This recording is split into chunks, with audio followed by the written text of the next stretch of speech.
Assalamualaikum dan salam Sarawakku sayang, bersama saya Hafizah Munirah Mahrab. Berita utama, Digital Village adalah kemuncak serta mercu tanda kesungguhan Premier Sarawak, Datuk Patinggi Tan Sri Dr. Abang Abdul Rahman Zohari Tun Datuk Abang Openg dalam merangka dan menstruktur hala tuju ekonomi digital di negeri ini. Menurut Timbalan Menteri di Jabatan Premier Sarawak, Hal Ehwal Korporat, Penerangan dan UGAS, Datuk Abdullah Saidul, tabung ekonomi gagasan anak Sarawak Tegas telah ditubuhkan pada tahun 2012 dan bukan sahaja menekankan digitalisasi, malah banyak program yang telah mereka laksanakan. So probably in the future kita boleh mengadakan persembahan kecil di sini. I don't know, monolog ke whatever, persembahan teater yang simple untuk memeriahkan kampung digital ini. So banyak yang boleh kita lakukan bersama dengan UKAS di sini. Selain daripada mungkin kursus-kursus atau dialog-dialog ataupun workshop yang kecil boleh kita lakukan di sini. Beliau berkata demikian semasa majlis lawatan sambil belajar pelajar-pelajar praktikal Unit Komunikasi Awam Sarawak UKAS di Tegas Digital Village Kuching pada Selasa. Selain itu, Datuk Abdullah yang juga Setiausaha Tegas bercadang untuk mengadakan beberapa program bersama Tegas bagi mempromosikan Digital Village ini. UKAS is also everywhere and probably we can start some kind of strategic arrangement between UKAS and Tegas. In terms of you got the facilities like this and we got the people, and probably we can have our working space in some of your innovation hub, and then setiap program Tegas, whatever program you do, immediately you inform us, we will have you covered, not only by Tegas, not only by UKAS. UKAS berada di mana-mana, so when every time you do your program, we'll help you to publicize it before the actual program, and so that more participants come in. We can help you with that, kerana itulah tugas hakiki UKAS, membaruarkan apa saja yang berlaku di setiap pelosok penjuru negeri Sarawak. Termasuklah also part of my portfolio is TVS. We can help you with that, the publicity and else. Lawatan tersebut bertujuan memberi pendedahan kepada pelajar praktikal tentang dunia teknologi dan pendigitalan selain memperkenalkan warga kerja UKAS dan Tegas Digital Village. Seramai 10 pelajar praktikal UKAS dan 10 orang kaki tangan UKAS telah menyertai lawatan ini. Laporan seterusnya, Kerajaan Sarawak telah menyalurkan pelbagai peruntukan untuk pelaksanaan beberapa projek di Lawas. Timbalan Premier Sarawak, Datuk Ahmad Awang Tengah Ali Hassan memberitahu ia merupakan usaha kerajaan untuk memastikan kualiti kehidupan masyarakat di situ terus terjamin. Katanya antara peruntukan yang sudah dirancang adalah pembinaan Masjid Pengiran Kampung Datu Kuala Lawas dengan kos RM120,000, pembinaan gelanggang futsal berjumlah RM100,000, pembinaan fasa kedua Balai Raya Kampung Haji Bayan bernilai RM200,000 dan bina baru Balai Raya Kampung Dato' Ulu berjumlah RM200,000. Turut diperuntukkan Astaka Padang Bola Sepak Kampung Dato' berjumlah RM100,000, pembinaan gelanggang bola jaring Kampung Haji Bayan bernilai RM80,000 dan naik taraf Padang Bola Sepak Kampung Pemukat sebanyak RM300,000. Datuk Ahmad Awang Tengah berkata demikian pada majlis penutupan kejohanan bola sepak bawah 12 tahun bertempat di Padang Bola Sepak Kampung Dato' Kuala Lawas pada Ahad. Sementara itu, katanya pelbagai prasarana sukan akan ditingkatkan sekaligus dapat memberi manfaat kepada golongan belia di Sarawak. Ujarnya lagi, ini adalah untuk menjamin kesihatan tubuh badan dan fikiran yang sihat dalam kalangan masyarakat sekaligus dapat melahirkan individu yang mampu bergerak maju. Di daerah Pakan pula masih terdapat banyak potensi yang boleh diketengahkan, terutamanya dalam sektor pelancongan. Menteri Pelancongan Industri Kreatif dan Seni Persembahan Sarawak, Datuk Seri Abdul Karim Rahman Hamzah berkata, Pesta Pakan contohnya merupakan produk industri pelancongan yang dapat meningkatkan ekonomi tempatan sekiranya ia dijalankan secara berkala. Tingkatkan lagi produk-produk tersebut supaya pelancongan ataupun industri ini akan dapat hidup sepanjang tahun. Bukan hanya untuk festival sahaja, tapi ia akan menjadi destinasi pelancong, sama ada pelancong dalam negeri ataupun pelancong daripada luar negeri untuk berkunjung ke negeri kawasan ini dan melihat produk-produk yang ada dalam kawasan ini. Saya juga amat terpegum tadi apabila saya dimaklumkan bahawa makam pejuang kita iaitu Rentap sebenarnya terdapat dalam daerah Pakan ini. Itu saja boleh menjadi satu tarikan yang cukup tinggi, cukup besar kali untuk menarik minat orang datang ke kawasan Pakan. Karena dalam negeri Sarawak, penduduk yang paling ramai adalah penduduk Dayak. Beliau berkata demikian ketika merasmikan Majlis Pelancaran Pesta Pakan 2022 di Kompleks Sukan Pakan pada Ahad. Sementara itu, beliau berkata penghasilan produk lada di daerah Pakan adalah pengeluaran yang terbaik di negeri ini. Kita berasa amat bangga sekali kalau lada yang datangnya daripada Sarawak yang diketahui dunia sebagai negeri yang mengeluarkan antara lada yang terbaik. Walaupun pada hari ini, satu ketika dahulu Sarawak adalah pengeluar nombor 1 dunia lada.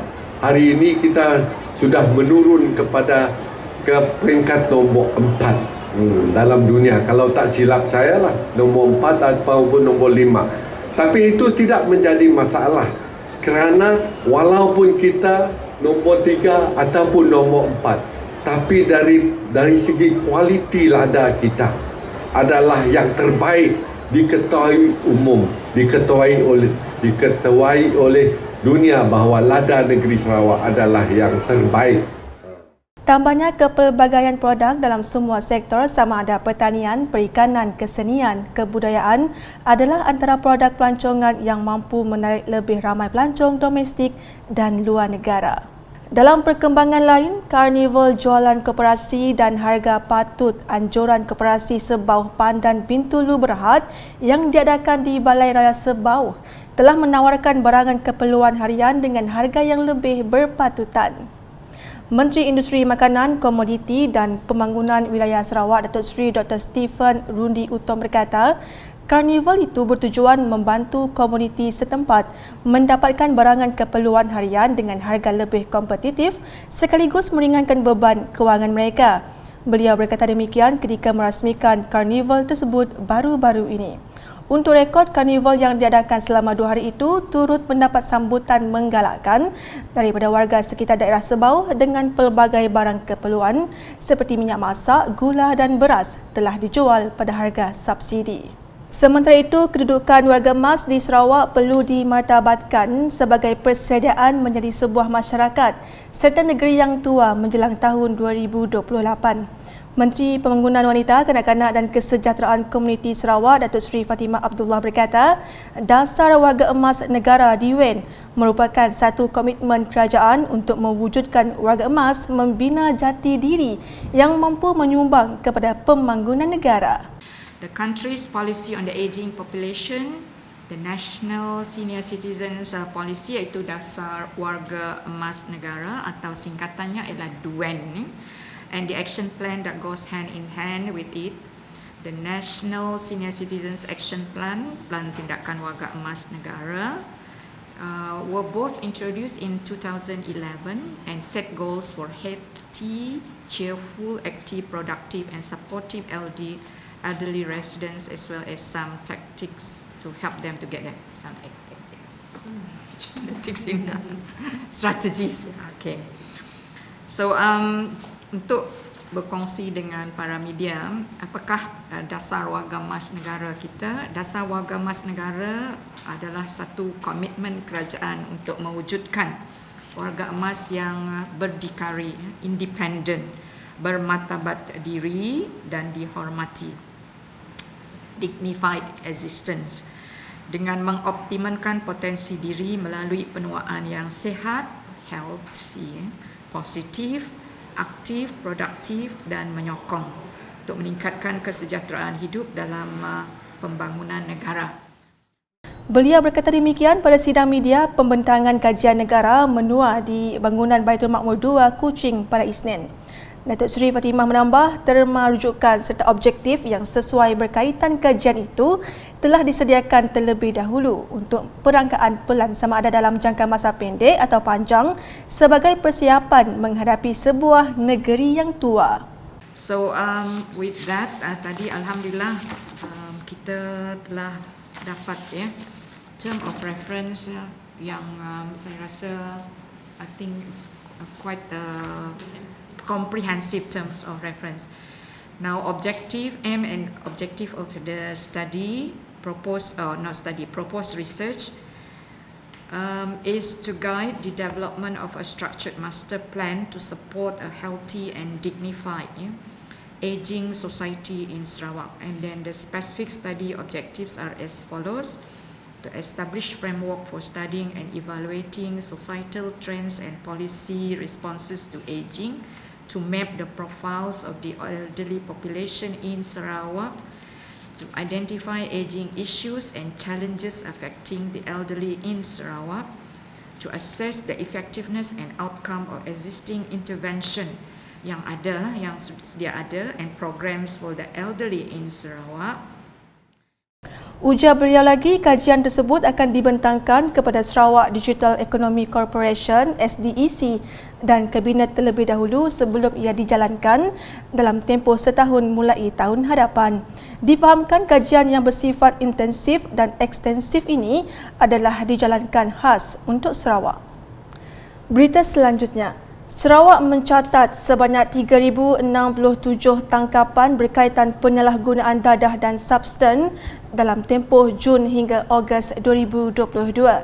Timbalan Menteri Pembangunan Wanita, Kanak-kanak dan Kesejahteraan Komuniti Sarawak Muhammad Razif Sitam berkata tangkapan tersebut adalah hasil daripada kerjasama antara Jabatan Siasatan Jenayah Narkotik, Jabatan Kastam Diraja Malaysia dan Agensi Anti Dadah Kebangsaan Sarawak AADK, di mana mereka telah menjalankan 2009 operasi penguatkuasaan bersepadu yang menjurus kepada rampasan 11.3 kg dadah dan substan berbentuk mampat serta 841 pil dengan nilai anggaran sebanyak RM714,944. Dan OIC MIT ini di tingkat daerah khususnya termasuk di daerah luar bandar sangat memainkan peranan yang baik bagi membantu pihak polis dan ADK itu sendiri dari segi membendung isu-isu berkaitan dengan dadah ini, utamanya berhadapan dengan tokan. Sebab saya yakin pihak-pihak yang terlibat mereka juga berhadapan dengan kekangan mengesan tokan. Sebab diorang ni bisnes lah. Dia ada strategi marketing dia sendiri untuk mempengaruhi orang ataupun mengedar bahan-bahan terlarang ini. Beliau berkata demikian dalam majlis perasmian program TOT Squad Anti Dadah IKM dan Tomorrow Leaders di Institut Kemahiran Mara Kuching pada Isnin. Sementara itu, ujarnya kerajaan Sarawak sememangnya mengambil berat permasalahan dan gejala dadah yang kian menular di kalangan rakyat, khususnya para remaja, pelajar dan golongan belia. Dalam pada itu, jelasnya kerajaan melaksanakan pelbagai inisiatif dalam usaha menangani masalah dadah dan substan bertujuan melindungi dan meningkatkan kesejahteraan rakyat Sarawak. Seperti yang kita sedia maklum, hakikatnya masalah dadah akan terus berada di sekitar masyarakat kita dan kita tidak boleh cuai. Kita juga tidak boleh putus asa dengan masalah seperti ini. Kita perlu kekal cergas dan kuat serta usaha berterusan untuk mendaya upaya khususnya golongan belia, empowering the youth, sama ada pelajar tingkat LPTA, LPTS, di institusi kemahiran, di kalangan pekerja sektor awam ataupun swasta. Malah OIC MIT ini juga melakukan operasi mengesan bersama dengan ADK lah, kekidangan awam yang terlibat penyalahgunaan dadah ini.